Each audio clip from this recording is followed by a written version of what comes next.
everyone. What to do with bruised bananas? Why, do what most Americans do, of course. Make banana bread.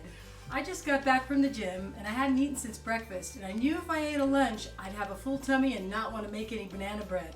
And I thought, no excuses. These are going and going fast. So let's make it. You will need 1 3/4 cups of oat flour, 1/4 cup of rolled oats, about 1/2 cup of walnuts that you'll be chopping up later on, 1/2 cup of date paste, 2 tablespoons of ground flax seeds, and 6 tablespoons of water that you'll be mixing together, 1 teaspoon of baking powder, 1/2 teaspoon of baking soda, 1/2 teaspoon of salt, a teaspoon of apple cider vinegar, 2 teaspoons of cinnamon, 2 teaspoons of vanilla extract, 1/2 cup of your favorite nut milk, 4 large bananas. You will need a bread pan and parchment paper for cooking, and line your bread pan with it. Then preheat your oven to 350 degrees Fahrenheit. Next, put in 3 large bananas and save behind one of them. Put in your Medjool date paste and break it up into pieces. And then, using a flat end of a fork, you're going to mush it all together until it comes into the consistency of this. Now to mix your flax eggs. When you stir this up, it should congeal in about 10 minutes. Put that aside so that you can mix your dry ingredients together. So let's put in the oat flour, the rolled oats, the salt, the baking soda and baking powder, the cinnamon, and just stir it around until it completely incorporates. Next, we're going to mix the wet ingredients together. The vanilla extract, and your favorite nut milk, and there's the flax egg. It's congealed and it works to replace eggs. Your apple cider vinegar, and mix well, and then get ready to add the dry ingredients. But just before we do that, let's chop up those walnuts. I want to get them into a consistency of smaller bite-sized pieces. This right here is perfect. Now throw them in the wet ingredients and stir them around a bit.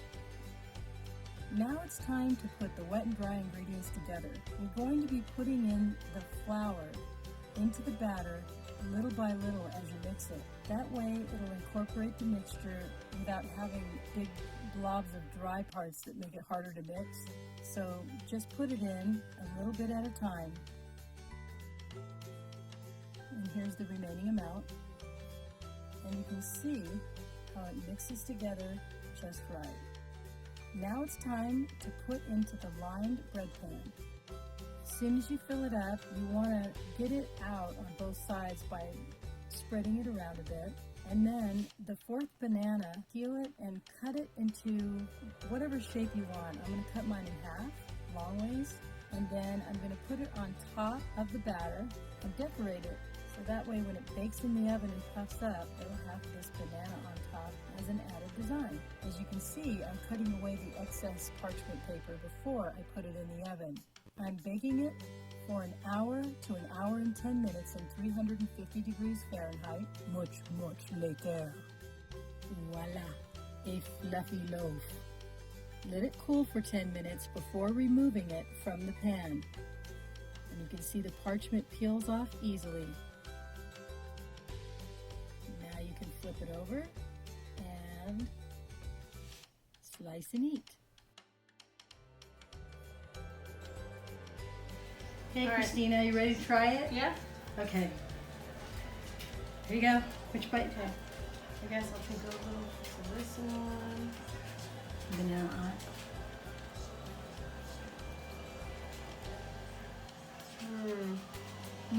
That was good. Hi, Chappy. So guess who stopped by? Elisa. How is it? Very satisfying. Awesome. I already had a piece, So this is not my first time eating it, but it's still just as good. Yay!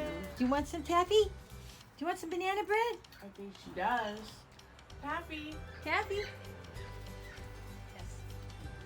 Gluten-free oats. Mmm. The banana bread is gone. All gone. It didn't even last 24 hours, even though it's supposed to keep for a week. If you like what you saw, don't forget to like and subscribe. And also, the recipe is down at the description bar below. Go ahead and share this video with others, and have a great week. See you next time. Bye.